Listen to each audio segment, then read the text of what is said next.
नमस्कार, मी स्नेहा. आपण पाहताय पुढारी न्यूज. आमच्या पुढारी आयकन्स या विशेष कार्यक्रमामध्ये आपलं स्वागत. आपल्या स्टुडिओमध्ये आज आलेले आहेत छत्रपती संभाजीनगरचे सुप्रसिद्ध ज्योतिष आणि वास्तुतज्ञ डॉक्टर विजय साटोरीकर. सरांचं स्वागत करूया.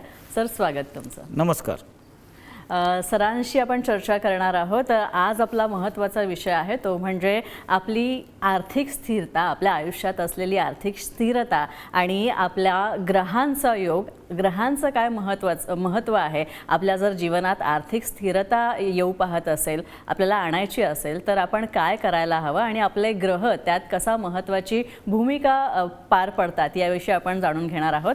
तर आपण सुरुवात करणार आहोत, मात्र त्याआधी सरांची थोडक्यात ओळख करून देते. डॉक्टर विजय साटोरीकर यांच्या मागच्या 3 पिढ्यांपासून ते ज्योतिष आणि वास्तू या क्षेत्रांमध्ये कार्यरत आहेत. तसंच डॉक्टरांचा स्वतः या विषयात, या दोन्ही विषयात डॉक्टरांनी PhDची पदवी संपादित केलेली आहेत आणि सगळ्यात महत्त्वाचं म्हणजे त्यांना या क्षेत्रातल्या उल्लेखनीय कार्याबद्दल अनेक पुरस्कार मिळालेले आहेत. अनेक संस्थांनी त्यांना नावाजलेलं आहे. त्यासोबतच सर या दोन्ही विषयांवर खूप मार्गदर्शन सुद्धा करतात. अनेक लोक सरांकडे मार्गदर्शन घेण्यासाठी येत असतात आणि सगळ्यात महत्त्वाचं म्हणजे 32 वर्षांपेक्षाही जास्त सरांचा अनुभव आहे आणि सगळ्यात महत्त्वाचं म्हणजे रत्नांवर सुद्धा डॉक्टर विजय साटोरीकर यांचा विशेष अभ्यास आहे. आणि तुम्हाला जर सरांना भेटायचं असेल तर स्क्रीनवर जे क्रमांक दिलेले आहेत ते टिपून घ्या. तसंच कोल्हापूरमध्ये सुद्धा सर असतात.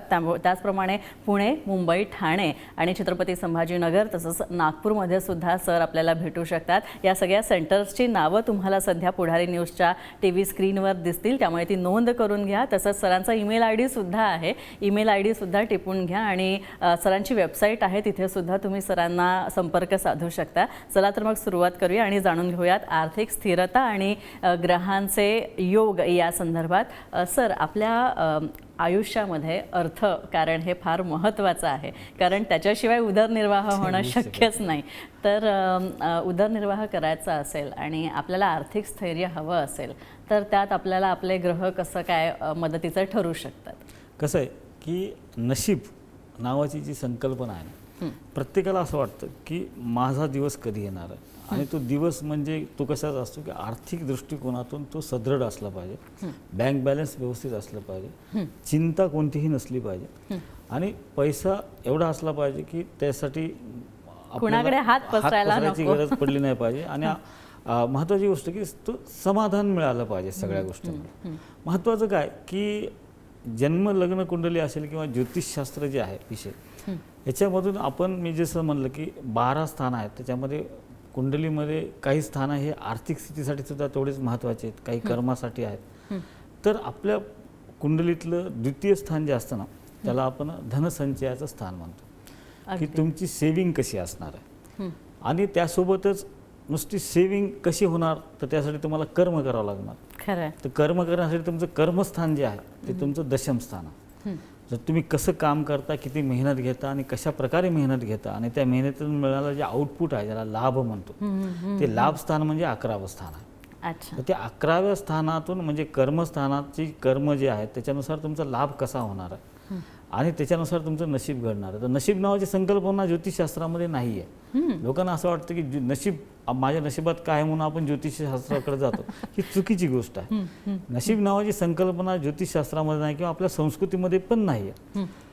शास्त्र असं सांगतं की तुमचे कर्म अधिक भाग्य इक्वल टू प्रारब्ध. वा. आता प्रारब्ध जे आहे, आता प्रारब्ध आणि त्यासोबत एक संचित पण असतं की म्हणजे सेविंग ज्याला म्हणतो आपण. तर ह्या सगळ्या गोष्टीचं गणित आपल्या आपल्या पत्रिकेवरून कळत आहेत की तुमचं लाभस्थानातून तुमचं उत्पन्न कसं असणार आहे, दशमस्थानातून तुमचे कर्म कसे असणार आहेत, तुमच्या धनस्थानातून तुमचं संचित काय असणार आहे, तुम्ही काय सेविंग केलेलं असणार आहे, मागे आणि पुढे पण काय करू शकता. ह्या सगळ्या गोष्टीचे अंदाज बांधता येतात आणि त्याच्यावरून आपल्याला कळतं की आपल्या कुंडलीमध्ये जी जातक आहे त्याच्या कुंडलीमध्ये त्याला खरंच आर्थिक स्थिती कशी असणार आहे, की सोच असणार आहे का कष्टच करावे लागणार आहेत. काय की भोग जे असतात ना ते कर्मानं निर्माण होतात. तुमचे कर्म चुकीचे असेल तर भोग तयार होतात. भोग संपवायचे असतील तर तुम्हाला कर्मच करावे लागतात. खरं. आणि तुम्हाला भाग्य निर्माण करायचं असेल तरी कर्मच करावे लागतात. पण काय की तुम्ही गरीबच्या पोटी जन्माला येणं हे पाप नाही आहे किंवा तुम्ही गरिबीमध्ये जन्माला येणं हे पाप नाही आहे. पण तुम्ही गरिबीत गरीब मरणं हे राहणं, महापाप. खरं आहे. तर त्याच्यासाठी तुम्हाला कर्म फार महत्त्वाचे आहेत. आता बरेच जण म्हणतात की ज्योतिषशास्त्रावर माझ्या ग्रहमानातच असं लिहिलं तर मी ते कसं होणार, ते होणारच नाही. तसं नसतं. आपल्या मराठीमध्ये एक खूप छान म्हण आहे, प्रयत्न वाळूचे कण रगडिता तेलही गळ. तुम्ही जर एखाद्या गोष्टीमध्ये, आणि शाहरुख खानचा पण एक डायलॉग आहे, अगर किसी चीज़ को अगर शिद्दत से चाहोगे तो पूरी कायनात उसको मिलाने में जुटी रहते. तर ह्या ज्या गोष्टी आहेत ह्या कशामुळे निर्माण आहेत की तुमचा जो कर्म करण्याचं जे विजन आहे ती किती स्ट्रॉंग आणि त्याच्यावर तुमचं आत्मबल म्हणजे स्वतःचा सेल्फ कॉन्फिडन्स किती आहे आणि तुम्ही त्याच्यामध्ये किती कन्सिस्टन्सी ते काम करत जाता. तर ही कन्सिस्टन्सी वाढवण्यासाठी कुठे कमी पडत असेल किंवा तुमचा मार्ग कुठे चुकत असेल तर ह्या स्थानाशी संबंधित ग्रहांमुळे त्या गोष्टी निर्णय चुकणं किंवा कुठे चुकीचे व्यवहार होणं किंवा आर्थिक बाबतीतली प्लॅनिंग करतानाच्या ज्या गोष्टी असतात त्याच्यामध्ये आपण ज्योतिषशास्त्राच्या माध्यमातून पाहू शकतो की आपण नेमकं कोणत्या दृष्टीनं, कोणत्या दिशेनं आणि कोणत्या मार्गानं जर प्रयत्न केले तर आपली आर्थिक स्थिती प्रबळ होऊ शकते, सदृढ होऊ शकते आणि त्याच्यातून आपल्याला आर्थिक लाभ मिळू शकतो. अच्छा, पण सगळ्यात महत्त्वाचं म्हणजे डॉक्टर काय आहे ना, आपल्या प्रत्येकाच्या आयुष्यात एक फेज असते. कधी आपण थोडक्यात असं म्हणूया की कधी कधी आपला बँक बॅलन्स चांगला असतो, कधी अगदी निलवर येतो, कधी कधी शून्यावर येतो, म्हणजे कधी कधी आर्थिक घडी फार विस्कळते. पण मग असं काही आहे का की आपल्या कुंडलीवरून किंवा आपल्या ग्रहांच्या दशेवरून आपल्याला कळू शकतं की आता माझा आर्थिक स्थिती चांगली येणार आहे किंवा आर्थिक स्थैर्य ज्याला असं म्हणतात त्यासाठी पण काही दशा कुंडलीतली कारणीभूत असू शकते का? काय की गोचरीचं जे ग्रहमान असतं त्याला आपण वर्तमान स्थितीतलं ग्रहमान म्हणतो. ज्योतिषशास्त्रामध्ये तुमच्या एका एका दिवसाचा एकेका तासाचा हिशोब देता येतो की तुमच्या आयुष्यात कधी कोणत्या गोष्टी चांगल्या होणार आहेत, कधी कोणत्या गोष्टी अशुभ होणार आहेत, वाईट होणार आहेत किंवा कोणते गंडांतर येऊ शकतात. मग ते गंडांतर कशा प्रकारचे असू शकतात, ते फिजिकली असतील, मेंटली असतील किंवा इकॉनॉमिकली असतील किंवा फॅमिलीच्या बाबतीमध्ये असतील. तर ह्या सगळ्या गोष्टीवर आपण ज्योतिषशास्त्राचा अभ्यास करू शकतो आणि जाणून घेऊ शकतो की आपला जीवनातला कोणता काळ आपल्यासाठी चांगला असणार आहे, वाईट असणार आहे. आता काय असतं की जेव्हा चांगला काळ येतो तेव्हा संचित करणं फार गरजेचं असतं. ती वाईट काळामध्ये कामाला येत असतं. पण चांगला काळ आल्यानंतर काय होतं की 99% लोक त्याच्यामध्ये बिथरतात आणि ते ग्रासरूट सोडून जातात आणि कुठं हवेमध्ये उडायला लागतात. आणि नंतर मग काय की जसे आपल्या पत्रिकेमध्ये आपण पाहतो की कोणाला शनीची 7.5 चालू असते, कोणाला गुरु अशुभ असतो, कोणाला राहूची महादशा असते, कोणाला राहू अशुभ असतो. तर हे जे ग्रह येतात ना आपल्याला हे शिकवण्यासाठी येत असतात. शनी सारखा घडवणारा ग्रहच कोणता नाही आपल्या जीवनामध्ये. आणि शनी येतो मग तेव्हा तो आपल्याला घडवतो आणि मग तो फटके पण देतो. कसं आहे की कोणतीही गोष्ट घडवायची असेल, जशी एखादी मूर्ती घडवायची असेल तर त्याला आधी छन्नी हातोड्याचे घाव द्यावे लागतात, त्याच्यानंतर ती मूर्ती सुंदर बनते. पण त्याच्यासाठी त्या दगडाला कितीतरी घाव सहन करावे लागतात आणि ज्याच्यामध्ये ते सहन करण्याची मानसिकता असते त्याचीच मूर्ती बनते आणि तोच देवाऱ्यामध्ये गर्भगृहामध्ये जाऊन बसू शकतो. दुसरं कोणी जर दगडानं जर ती सहन केलं नाही मग त्याला बाहेर नारळ फोडायला ठेवलं जातं, मग येणारे जाणारे नारळ फोडतात. तर ही जी परिस्थिती आहे आपल्या जीवनामध्ये येऊ नये यासाठी जाणकार ज्योतिषाचा सल्ला घेऊन आपल्या जीवनातला आर्थिक आलेख जो आहे तो आपण कसा ठेवायचा.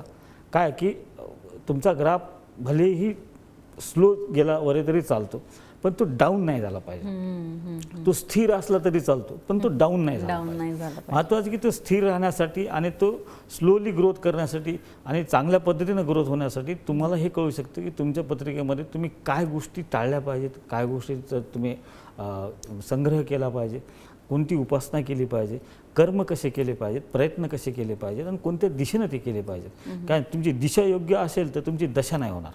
जर तुमची दशा होऊ द्यायची नसेल तर तुम्हाला दिशा योग्य ठरवावी पाहिजे. ह्या गोष्टी फार महत्त्वाच्या असतात. अच्छा, मला एक सांगा, आपल्यापैकी प्रत्येकालाच म्हणजे इवन आजची जी पिढी आहे ह्यांना क्विक श्रीमंत व्हायचं आहे, लगेच श्रीमंत व्हायचं म्हणजे धनवान व्हायचं असं म्हणायला हरकत नाही.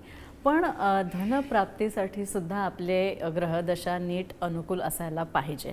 तर मग यासाठी काय करायचं आणि कुंडलीत असे काही विशिष्ट योग असतात का की जे आपल्याला दर्शवू शकतात की या फेजनंतर आपण कदाचित आपल्याकडे धनसंचय वाढू शकतो, असं काही असतं का? नक्कीच. काय असतं माहिती का की प्रत्येकाच्या जीवनामध्ये 3 वेळेस असे येतात की त्याला त्याचं नशीब आजमावता येतं किंवा त्याला भाग्य निर्माण करता येत असतं. फक्त ती वेळ जाणून घेता आली पाहिजे आपल्याला.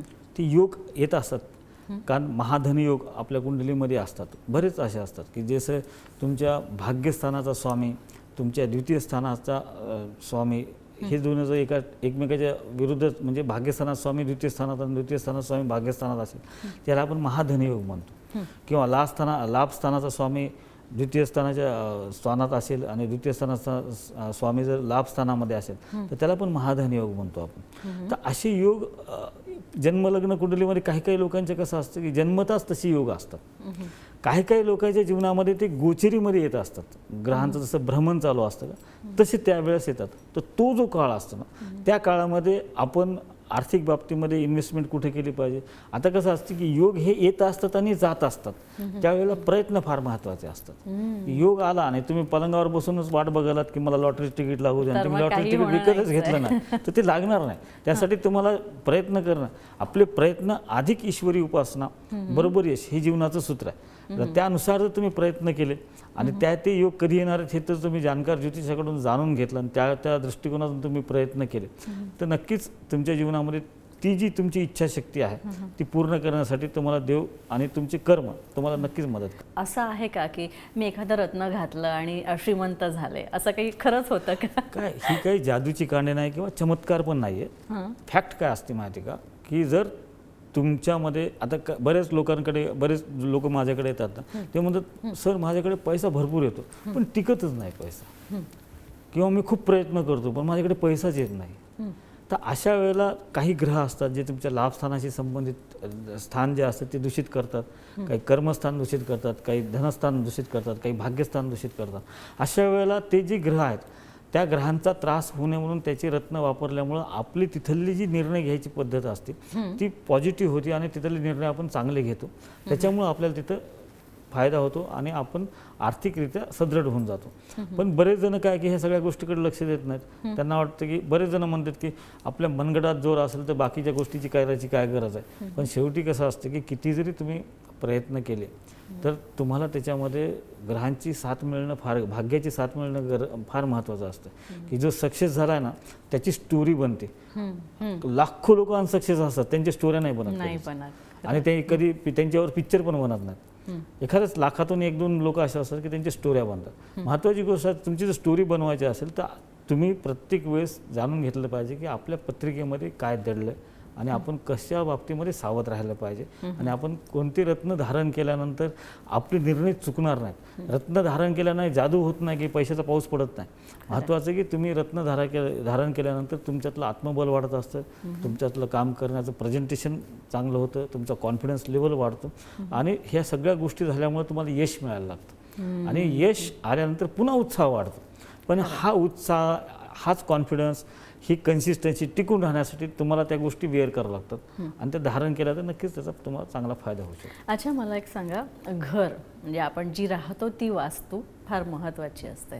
तर आपली जी वास्तू आहे किंवा ज्या ठिकाणी आपलं वास्तव्य आहे ते ठिकाण, तिथली ऊर्जा, तिथल्या दिशा, त्याही आपल्या आर्थिक परिस्थितीवर किंवा आर्थिक स्थिरतेवर परिणाम करतात? नक्कीच ना. काय आइन्स्टाईनचा एक सिद्धांत आहे, E = mc².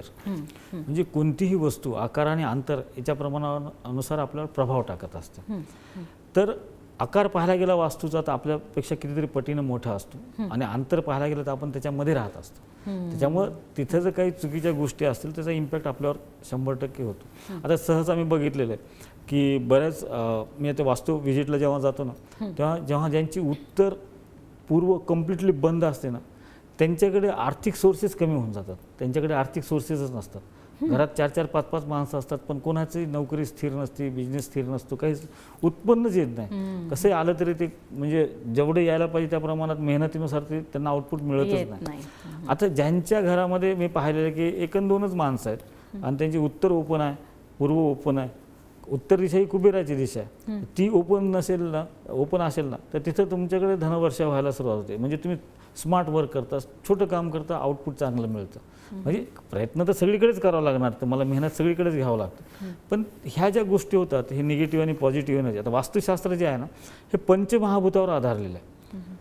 अग्नी, वायू, आकाश, पृथ्वी ही जे तत्व आहेत, जलतत्व, ह्या पंचतत्वावर त्यानुसार तिथली रचना असणं फार गरजेचं आहे आणि त्यानुसार जर ती रचना केली. आणि अजून तुला एक महत्त्वाची गोष्ट सांगतो कोणतंही आपलं जे जीवन आहे ना, तुझं माझे सगळ्यांचंच आपलं, हे जीवन 4 पिल्लरवर उभं आहे.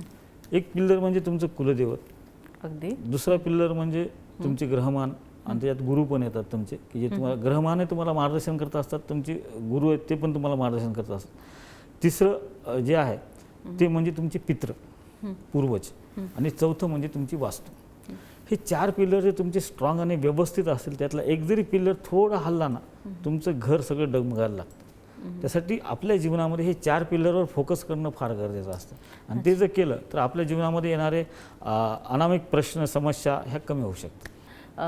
जिथपर्यंत जुन्या घरात राहायला असतो तिथपर्यंत आपलं सगळं ठीक असतं, किंवा कधी कधी असंही होतं की म्हणजे वाईस परिस्थिती असतं, पण नवीन घरात गेल्यावर सडनली धनलाभ होणं किंवा नुकसान त्याच्यात घट होणं, अशाही गोष्टी घडतात. तर याविषयी जरा सांगा. कसं असतं, जसं प्रत्येक व्यक्तीला रास आहे, त्यांना गण आहे, स्वभाव आहे, तसंच प्रत्येक वास्तूची पण रास काढता येते. का असतं, बरेच जण मला म्हणतात की आमचे वडिलोपार्जित खूप होतं, एवढं मोठं आमच्याकडे सामर्थ्य होतं, आणि आता जसं जसं आमच्या आईवडील गेले, आम्ही सगळं लयाच गेलं, तर काहीच राहिलं नाही. तर त्याचं कारण असतं की मालक बदलला, त्या घराचा मालक बदलतो ना, की वडिलाच्या राशीला ते ग्रह किंवा आजोबाच्या राशीला ते घर चांगलं लाभलेलं असतं, ह्यांना लाभत नाही. बरेच दुसरं अजून काय असतं याच्यामध्ये, बरेचदा अपडेशन करण्यात येते घरामध्ये. जुन्या घरामध्ये आपण रिनोव्हेशन करतो, रिनोव्हेशनमध्ये सुद्धा बऱ्याचदा चुका होतात, आणि आपण चांगलं दिसण्याच्या दृष्टिकोनातून बऱ्याच गोष्टी करतो. तर माझं म्हणणं आहे, कोणतंही चेंजेस घरामध्ये जुन्या करायचं असेल किंवा नवीन घरामध्ये, तुम्ही वास्तू निरीक्षण करून घ्यायला पाहिजे.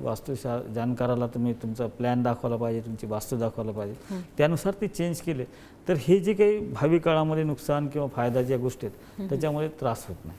अच्छा, आपल्याला आर्थिकदृष्ट्या स्थैर्य हवं असेल, आपण आपली फायनान्शियल कंडिशन आपल्याला चांगली हवी असेल, तर आपण आता तुम्ही म्हणालात जशी उत्तर दिशा ही कुबेरांची आहे, आणि कुबेर हे धनांची देवता म्हणून त्यांना ओळखलं जातं, तर कुबेरांची उपासना आपण करू शकतो का, जर आपल्याला आर्थिक स्थैर्य हवं असेल, किंवा करायची असेल तर त्याची काही विशिष्ट पद्धत आहे का? काय की महत्त्वाचं आहे की लक्ष्मी प्राप्तीसाठी तर लक्ष्मीची उपासना करणं फार महत्त्वाचं आहे. कुबेर तर तो त्या खजिन्याचा रखवालदार आहे, पण खरी लक्ष्मी तर तीच आहे. पण लक्ष्मी प्रसन्न कधी होती माहिती का, जेव्हा तुम्ही विष्णूची उपासना करता. कोणत्याही स्त्रीला तिच्या पतीला दिलेला मान फार आवडतो, त्यामुळे कधीही पण लक्ष्मीची उपासना करत असताना तुम्ही विष्णूची उपासना आधी करायला पाहिजे. विष्णू सहस्त्रनाम जो आहे, तुमच्या व्यवसायामध्ये जर प्रगती पाहिजे असेल, घरामध्ये आर्थिक स्थिरता पाहिजे असेल, तर घरामध्ये रोज विष्णू सहस्त्रनामाचं पठण केलं पाहिजे. किंवा आजकाल यूट्यूबवर पण असतं, तुम्ही यूट्यूबवर पण लावू शकता, ते ऐकू शकता, व्यवसायाच्या ठिकाणी पण ऐकू शकता. आणि दुसरी गोष्ट, स्त्रीसुक्त नावाचं एक सुक्त आहे देवीचं, ते रोज जर आपल्या घरी वाचन केलं, पठण केलं, किंवा पारद श्रीयंत्र आहे किंवा नुसतं साधं श्रीयंत्र जरी असेल पंचधातूचं किंवा कॉपरचं, ते सुद्धा तुम्ही तुमच्या घरामध्ये जर स्थापन केलं, व्यवसायाच्या ठिकाणी स्थापन केलं, ऑफिसमध्ये स्थापन केलं, तर तुमची आर्थिक स्थिती स्थिर राहून तुमची ग्रोथ होत जाते, आर्थिकदृष्ट्या तुमचा धनसंचय पण वाढत जातो. अच्छा, मला एक विचारायचं आहे, काही व्यक्ती अशा असतात ज्यांच्या आयुष्यात फायनान्शियल प्रॉब्लेम्स असे कधीच येत नाहीत, तर मग त्याच्यासाठी त्यांची काही विशिष्ट त्यांच्या कुंडलींची रचना असते का? काय असतं माहिती का, काही बघ, पैसा अशी गोष्ट आहे, समजा तू मला ₹1,00,000 दिलेस तर मला वाटते अजून 50 द्यावेत, तू 1.5 दिलेस तर मला वाटते अजून 50 द्यावेत, 2 दिलेस तर मला वाटते 4 द्यावे.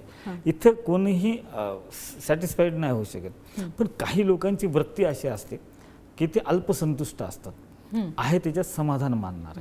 आता समाधान ही जी गोष्ट आहे ना, मानलं तर आहे, नाही तर नाही. तर त्या लोकांमध्ये काय की ते असतात, समाधानी असतात, त्यांना आहे त्याच्यामध्ये त्यांना हे करा. समाधान ह्या शब्दाचा अर्थ फार महत्त्वाचा आहे. स म्हणजे सत्यता, मा म्हणजे मांगल्य, धा म्हणजे धार्मिकता, आणि न म्हणजे नम्रता. हे 4 गुण आहेत. हे गुण ज्याच्यामध्ये असतात ना, त्यांना परिस्थिती बदलण्याचा आणि चांगली होण्याच्या याच्यात नसते. जे आहेत त्याच्यात आनंद घेता येतो ना, त्याच्यामुळे ते आपल्याला आर्थिक दृष्टिकोनातून स्थिर वाटतात. पण ते असतातच असं नाही, पण बरेचदा ते आहे त्या परिस्थितीमध्ये आनंदी राहणं हे पण फार महत्त्वाचा गुण आहे, चांगला गुण आहे. आणि तो जर आपण ठेवला तर खूपच आपला त्रास कमी होऊन जातो. कारण आजकाल जे काय कॉम्पिटिशनमध्ये सगळ्यांना पाहिजे, तू करोडपती तर मला लाखाचं पॅकेज भेटलं तर मला वाटतं 10 लाखाचं भेटावं, 10चं 20चं व्हावं, करोडोचं व्हावं. इथं सॅटिस्फॅक्शन नाही. काही लोक असेच मी पाहतो की 10 वर्षापासून एकाच कंपनीत काम करतात, त्यांचं ग्रोथ होत नाही, त्यांना इन्क्रीमेंट मिळत नाही, तरी तिथेच काम करतात. ते आहे तिथे समाधानी आहेत, त्यांना रिस्क घ्यायची नाही आयुष्यामध्ये, त्यांना मोठं व्हायचं नाही, आहे आहे त्याच्यामध्ये आनंदी राहायचं. त्याच्यामुळे त्यांचं एक कॅल्क्युलेटेड जीवन असतं, त्याच्यामध्ये ते जगत असतात. अच्छा, आणखी एक आता एखाद्या वेळी आपल्या आपल्या आयुष्यात जर आर्थिक स्थैर्य आलं तर ते तसंच राहावं असं प्रत्येकाला वाटतं. तर ते तसंच राहण्यासाठी आपल्याला ज्योतिषशास्त्रात, रत्नशास्त्रात काही विशिष्ट उपाय एक सांगितले कसं असतं की तुम्हाला जेव्हा शुक्राची महादशा येते ना आयुष्यामध्ये, शुक्र हा उपभोगाचा कारक आहे. तो तुम्हाला उपभोग देत असतो सगळ्या गोष्टीचा. तो उपभोग घेता पण आला पाहिजे, की आल्यानंतर जेव्हा सगळ्या सुखसुविधा तुमच्याकडे आल्या त्याचा आनंद पण घेता आला पाहिजे. त्यासाठी शुक्राचे रत्न आहेत, तर शुक्राच्या महादशेमध्ये तुम्ही शुक्राचं रत्न वापरलं पाहिजे. किंवा तुम्हाला जर तशी वेळ आली तर तुम्ही त्या काळातली तुमच्या ग्रहांची स्ट्रॉंग पद्धत, जे काही स्ट्रॉंग राहत त्याचे रत्न तुम्ही धारण केले पाहिजेत. त्यासोबतच अशा परिस्थितीमध्ये तुम्ही रत्न धारण करत नाहीत किंवा तुम्हाला ते रत्न घ्यायचेही नाहीत, तर अशा वेळेस तुम्ही लक्ष्मीची उपासना, विष्णूची उपासना सातत्यानं चालू ठेवली पाहिजे. लक्ष्मी याग केला पाहिजे, विष्णू याग केला पाहिजे. ह्या पूजा फार महत्त्वाच्या आहेत की जेणेकरून लक्ष्मी तुमच्याकडे त्याच पद्धतीनं स्थिर राहू शकते. आणखी एक महत्त्वाचं, रत्न आपण घेतो तेव्हा ती घेताना काय काळजी घ्यावी याविषयी जरा मला जाणून घ्यायला हवेल. आणि विशेषतः आर्थिक उद्देशांच्या दृष्टीने, आपली आर्थिक उद्दिष्ट साध्य व्हावीत या दृष्टीने आपण जेव्हा रत्न घ्यायला जातो तेव्हा कुठली खबरदारी आपल्याला घ्यायला पाहिजे? काय की आपण 3 प्रकारचे रत्न धारण करू शकतो. एक भाग्यरत्न, एक जीवनरत्न आणि एक कारकरत्न. त्यामध्ये भाग्यरत्न जे असतं ते फार महत्त्वाचं असतं, कारण ते आपल्या स्टॅबिलिटीसाठी फार महत्त्वाचं असतं. तर जे तुमची कुंडलीलं नवम स्थान आहे त्याचा जो स्वामी आहे त्याचं रत्न तुम्ही ते धारण केलं पाहिजे. त्यासोबत तुम्ही जीवनरत्न किंवा कारकरत्न याच्यापैकी कोणतंही एक रत्न धारण केलं पाहिजे. मिनिमम 2-3 रत्न तुम्ही धारण केले तर तुम्हाला स्थिरता मिळू शकते. आणि दुसरी गोष्ट, रत्न धारण करत असताना ते रत्न शुद्ध असलं पाहिजे, जाणकार व्यक्तीकडून ते घेतलेलं पाहिजे, आणि त्यातल्या त्यात ते तुम्हाला सूट होतं की नाही हे आधी पाहिलं पाहिजे. ह्या सगळ्या गोष्टी करून, आणि त्याचे आजकाल लॅबोरेटरीज आहेत, तुम्ही ते टेस्ट करून त्याचं स्पेसिफिक ग्रॅव्हिटी किती आहे, त्याची कठीणता, हार्डनेस काय, ह्या सगळ्या गोष्टी पाहून मग ते वेअर केलं तर तुम्हाला लाभदायक ठरू शकते. नक्कीच आपण पाहिलं की आपल्या जीवनात जर आर्थिक स्थैर्य आपल्याला हवं असेल तर त्यासाठी आपले ग्रहयोग कसे आपल्याला उपयोगी ठरतात, आणि काय कुठली रत्न आपल्याला धारण करायला हवीत, आणि सगळ्यात महत्त्वाचं म्हणजे काय उपाययोजना आपण ज्योतिषशास्त्रांच्या मार्गदर्शनाने करू शकतो जर आपल्याला आर्थिक स्थैर्य हवं असेल आणि ते जर टिकवायचं असेल तर. या भागात आपण डॉक्टर विजय साठवरीकर यांच्याकडनं याची इत्थंभूत माहिती जाणून घेतली. तुम्हाला जर डॉक्टरांचं मार्गदर्शन घ्यायचं असेल तर तुम्ही नक्कीच घेऊ शकता, आणि त्यासाठी ते ठाणे, मुंबई, तसंच पुणे, कोल्हापूर आणि संभाजीनगर इथे आणि नागपूर इथे सुद्धा सरांच्या शाखा आहेत. तिथे जाऊन तुम्ही सरांना भेटू शकता, आणि या सगळ्या सेंटर्सचे नंबर्स तुम्हाला दिलेले आहेत. तसंच सरांच्या ईमेल ID आहे, वेबसाईट आहे, तिथे सुद्धा त्याद्वारे सुद्धा तुम्ही सरांशी संपर्क साधू शकता. तर सर, तुम्ही इथे आला त्यासाठी खूप खूप आभार तुमचे. धन्यवाद. यानंतर पुढारी आयकन्समध्ये इथे थांबतोय. नमस्कार.